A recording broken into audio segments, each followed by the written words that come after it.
Jai Siya Ram everyone, welcome back to my channel English with Desi Madam. My name is Rita and how are you doing guys? I hope you all guys are doing absolutely fine. So friends, in today's video we are going to discuss about some grammar rules. Okay, I have told you in my previous video that for speaking in English, grammar is not so much important. But I have told you that thing also, that yes, some tenses, some modal verbs, some sentence structure, it's very important to speak English correctly. Okay, because 2 or 3 days ago someone asking me a question, someone was asking me a question that yesterday where are you going? So I think yesterday, it was yesterday and where are you going? So it's a wrong sentence. Okay, but I understand what he was trying to say and I gave them answer, but I realized that for speaking English correctly, grammar is very important. Okay, so for this speaking terms we have to learn grammar. Some tenses, it's very important to speak in English fluently and correctly, because correctness is also important. Okay, so in today's video we are going to discuss about tenses. Okay, it's a baseline, it's a foundation. Tenses are the foundation of English, of our speaking terms. If you want to know how to speak in English fluently, so you have to know all the knowledge about tenses. It's very important. Okay, not too much grammar, but tenses are very important, so you have to focus on the tenses parts. It's very important. Without any further delay, let's get into the topic. But before going to the topic, it's my humble request to all of you, if you haven't subscribed my channel yet, so please do subscribe my channel, because these things gives me boost to create more and more valuable content for you every day. So watch the video right till then, don't skip the video. Okay friends, so friends, होता क्या है कि बहुत से लोगों को tenses से बहुत ज़्यादा प्रॉब्लम होती है, बट इन टुडे वीडियो आपको मैं बताने जा रही हूँ बहुत ही सिंपल तरीके से, बहुत ही आसान तरीके से। आपको रूल्स कोई भी फॉलो नहीं करना, बहुत ज़्यादा दिमाग में टेंशन नहीं लेनी है। जो भी रूल्स हैं उनको बस आपको यूज में लाना है, आप अपने डे टू डे लाइफ में उसको यूज में लाना है। How? I am going to give you some example. So first thing is that tenses, आप सभी को पता है, if you are watching this video very carefully, very attentively, that means you know something about tenses. Okay, so आपको पता है सबको, फिर भी एक बार एक रिवीजन कर दे रहे हैं कि टेंस जो होते हैं इसको हिंदी में काल बोलते हैं, समय बोलते हैं। ओके, किस समय पे आपने कौन सा वाक्य बोला है ये बहुत ज्यादा मैटर करता है। जैसे जिसने मुझसे क्वेश्चन पूछा, yesterday where are you going, मतलब यस्टरडे बोल दिया, मतलब कल तुम कहाँ, उसके कहने का मतलब था कल तुम कहाँ जा रही थी। ओके, पर उसने बोला कल यस्टरडे बोल दिया, तुम कहाँ जा रही हो। तो ये क्या है, ये टेंसेस, आपको ज्ञान नहीं है टेंसेस का, इसलिए गलत बोल दिया। कोई बात नहीं, आपको इसी चीज को सुधार करना है, आपको टेंसेस पे बहुत ज्यादा फोकस करना है। सो बिना किसी देरी के चलिए चलते हैं टेंस की ओर। सो टेंस देखिए, आप यहाँ पे टेंस देखिए। टेंस को हम 3 पार्ट में डिवाइड करते हैं। ओके, टेंस को हम 3 पार्ट में डिवाइड करते हैं। First present, second past and third future. सीधी सी बात है, जो निकल गया वो पास्ट है, जो अभी चल रहा है वो प्रेजेंट है, जो आने वाला समय है वो फ्यूचर है। इसलिए समय को हमने 3 भाग में बांट दिया। टेंस माने समय, काल। ओके, पास्ट जो निकल गया, प्रेजेंट जो चल रहा है, फ्यूचर जो आने वाला है। ओके, अब क्या करना है, हर टेंस के 4 पार्ट होते हैं और सब इक्वल है। Okay, every tense has 4 parts. Okay, first simple present tense, first simple, second continuous, third present perfect, third perfect tense and fourth perfect continuous tense. Okay, every tense has 4 parts. First, simple tense. Second, continuous tense. Third, perfect tense. Fourth, perfect continuous tense. Okay, ये सबके साथ चलता है. जब यही 4 tense present के साथ जुड़ जाते हैं तो उसे कहलाते हैं simple present tense, present continuous tense, present perfect tense and present perfect continuous. इसी तरह पास्ट में होता है, इसी तरह फ्यूचर में होता है. इस तरह से कुल मिला के हमारे 12 टेंस हो गए. ओके, हम एक सेंटेंस ले रहे हैं. Okay, we are picking 1 sentence and एक ही सेंटेंस से पूरे 12 सेंटेंस कैसे बनाने, इस पर हम डिस्कस करेंगे. बहुत आसानी से आप सीख जाएंगे. ओके, टेंस लिया हमने कि मैं अंग्रेजी सीखती हूँ. ये बहुत ही सिंपल सा है और ये हम लोग कर भी रहे हैं. Okay, so tense, I learn English. I learn English, simple present tense. सबसे पहला है प्रेजेंट का सिंपल भाग है simple present tense. I learn English, इसका मतलब हो गया मैं अंग्रेजी सीखती हूँ. आई लर्न इंग्लिश, इसको आप बार बार बोलिए, आई लर्न इंग्लिश. अब आई की जगह हमने सब्जेक्ट चेंज कर दिया, ही लगा दिया, सी लगा दिया, किसी का नाम लगा दिया या इट लगा दिया, तो हो जाएगा सी या he learns English. Learns, learns, S लग गया, एस और एस लग गया. क्यों हो गया? क्योंकि आपको बहुत ध्यान रखना है. पर्सन आपको पता, first person, second person, third person. First person I, second person तुम, यू, थर्ड पर्सन कोई भी तीसरा व्यक्ति, यह वह या उसका या किसी का नाम. आपको थर्ड पर्सन के साथ हमेशा वर्ब में एस और एस लग जाएगी. इतना ध्यान रखना आपको. I learn English, you learn English, we learn English, they learn English. Okay, हम इंग्लिश पढ़ते हैं. ठीक, तुम पढ़ते हो, वे पढ़ते हैं. ओके, अब यहीं पे अगर हमने लगा दिया, सब्जेक्ट चेंज कर दिया, he learns English, she learns English, Radha learns English. Okay, आपको समझ में आ गया. तो ये हो गया सिंपल प्रेजेंट टेंस का फर्स्ट पार्ट. अच्छा, एक बात और आपको बताना है. सिंपल प्रेजेंट टेंस में हम वो चीजें बताते हैं जो हैबिट में है. मैं ये करती हूँ, मैं ऐसे करती हूँ, वो हैबिट बताते हैं सिंपल प्रेजेंट टेंस. ओके, मैं खाना खाती हूँ, मैं नहाती हूँ, मैं जाती हूँ, एक ही हैबिट बता रहा. तो इसके साथ हमेशा क्या हो, सब्जेक्ट, सब्जेक्ट के साथ एक सिंपल सा वर्ब की फर्स्ट फॉर्म और ऑब्जेक्ट. ये सिंपल सा होता है. केवल थर्ड पर्सन के साथ वर्ब में एस और एस लगता है. Okay, I learn English, she learns English. Okay, Radha learns English. ना, अब चलते हैं हम कंटिन्यूअस टेंस में, प्रेजेंट कंटिन्यूअस टेंस में. सो प्रेजेंट कंटिन्यूअस टेंस में क्या होगा, कंटिन्यू से मतलब होता है जो अभी काम चल रहा है.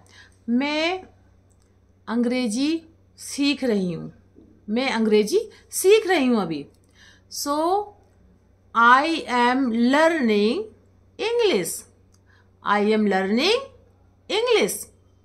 ओके, वह अंग्रेजी सीख रही है. सी इज लर्निंग इंग्लिश, तुम अंग्रेजी सीख रहे हो. You are learning English. आपको समझ में आ रहा है. केवल इज एम आर लग रहा है सब्जेक्ट के बगल में इज एम आर लग रहा है सब्जेक्ट के अकॉर्डिंग. ओके, और वर्ब में आई एन जी आ रही है. बस केवल इतना आपको फोकस करना है. इज एम आर, वर्ब में आई एन जी आ रही है. They are learning English, you are learning English, she is learning English, he is learning English, I am learning English. I के साथ एम, ही सी के साथ इज और यू और दी के साथ आर. आपको समझ में आ गया होगा. अब हम चलते हैं सिंपल प्रेजेंट परफेक्ट टेंस में. परफेक्ट मतलब कंप्लीट. परफेक्ट मीन्स कंप्लीट, पूर्ण.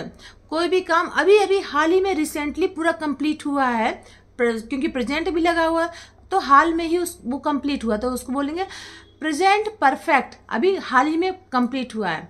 मैं अंग्रेजी सीख चुकी हूँ. ओके, मैं अंग्रेजी सीख चुकी हूँ.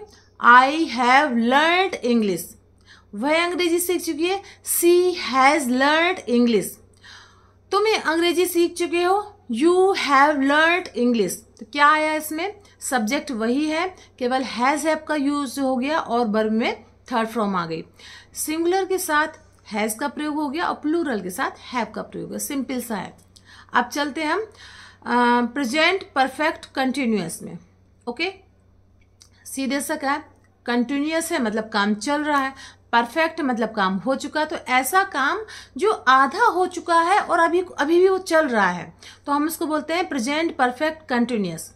मैं अंग्रेजी सीख रही हूँ, मैं लंबे समय से अंग्रेजी सीख रही हूँ, मैं 6 महीने से अंग्रेजी सीख रही हूँ. Okay, so I have been learning English for 6 months. Okay, I have been, has been लग गया, और चूंकि कंटिन्यूअस है तो वर्ब में ing आ गई, और लंबे समय से कोई काम चला तो सिंस फॉर और समय का यूज होगा. I have been learning English for 6 months. Okay, so अब इसी तरह जैसे ही लगाना है तो ही के साथ ही हैज़ बीन आ जाएगा, सिंगुलर है. He has been learning English for 6 months. Okay, अब चलते हैं पास्ट में. सबसे इजी है, सबसे इजी और सबसे ज़्यादा पसंदीदा मेरा तो है, क्योंकि इसमें कोई भी टेंशन नहीं रहती है. सीधा सा वर्ब की सेकंड फॉर्म यूज़ करनी पड़ती है, और परफेक्ट टेंस में हैज हैव का भी कोई भी टेंशन नहीं होती, सीधे से हैड का यूज़ करना होता है. कंटिन्यूअस में वाज वर का यूज हुआ, तो बहुत ही अच्छा टेंस लगता है, मुझे तो बहुत पसंद आता है पास्ट टेंस. ओके, चलिए बात करते हैं. मैंने अंग्रेजी सीखी, मतलब सीख चुकी है, पास्ट निकल गया, वो समय मैंने ये किया. मैंने ड्राइविंग सीखी. ओके, पास्ट की बात कर रही है वो. सो मैंने अंग्रेजी सीखी, तो क्या करेंगे, वर्ब की सेकंड फॉर्म लगाएंगे, सब्जेक्ट तो हम ही रहेंगे. मैंने अंग्रेजी सीखी, I learned English.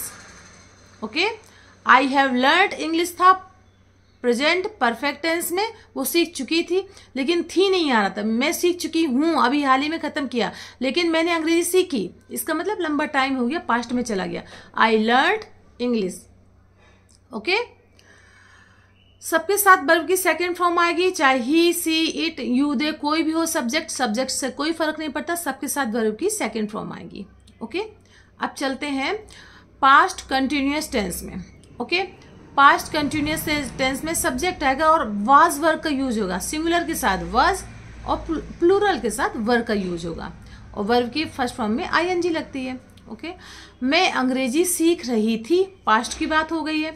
So I was learning English, I was learning English, ये हो गया कंटिन्यूअस टेंस. ठीक, अब चलते हैं पास्ट परफेक्ट टेंस में, यानी पास्ट में वो काम कंप्लीट हुआ था, मैं इंग्लिश सीख चुका था, यानी पास्ट की कोई बात बता रहे हैं.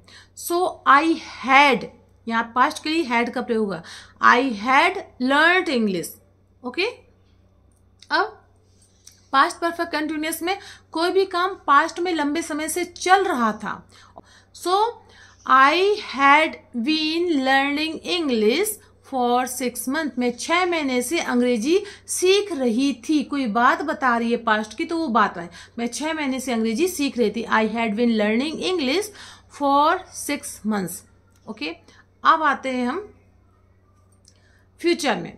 फ्यूचर इंडेफिनेट, ये सिंपल फ्यूचर टेंस, कुछ नहीं करना है, सब्जेक्ट के साथ विल या सेल का प्रयोग होता है. अब जो मॉडर्न अंग्रेजी है उसमें सभी के साथ विल का यूज़ करते हैं, आप आसानी से यूज़ कर सकते हैं, इसलिए सेल की कोई टेंशन नहीं लेनी है. सो मैं अंग्रेजी सीखूंगी, आई विल लर्न इंग्लिश. वह अंग्रेजी सीखेगा, ही विल लर्न इंग्लिश. तुम अंग्रेजी सीखोगे, you will learn English.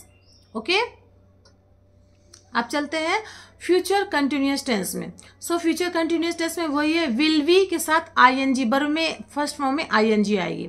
I will be learning English, में अंग्रेजी सीख रही होंगी, I will be learning English. He will be learning English, she will be learning English. Okay, you will be learning English, सभी के साथ विल बी का use होगा, सब्जेक्ट चाहे कोई भी हो, यू, वी, दे, इससे कुछ फर्क नहीं पड़ता है. वर्ब की फर्स्ट फॉर्म में ing आएगी और विल बी का प्रयोग होगा. अब चलते हैं हम लोग फ्यूचर परफेक्ट टेंस में. फ्यूचर परफेक्ट टेंस में विल हैव आएगा और वर्ब की थर्ड फॉर्म आएगी. परफेक्ट टेंस में हमेशा वर्ब की थर्ड फॉर्म होती है. ओके, मैं अंग्रेजी सीख चुकी होंगी, I will have learned English. ठीक है, you will have learned English, they will have learned English, सीधा सा यूज करना है. फिर आते हैं हम लोग फ्यूचर परफेक्ट कंटिन्यूअस टेंस में, यानी कि मैं परफेक्ट फ्यूचर में वही काम जो काफ़ी लंबे समय से चल रहा होगा उसके विषय में आप इमेजिन कर रहे हैं. इसमें कुछ नहीं करना है, will have been, shall have been का प्रयोग होता है. I will have been learning English, क्योंकि परफेक्ट है तो हैव का प्रयोग होगा. I will have been learning English for 6 months. मैं 6 महीने से अंग्रेजी सीख रही होंगी. ठीक, समय बता दिया और एक टाइम ड्यूरेशन भी दी.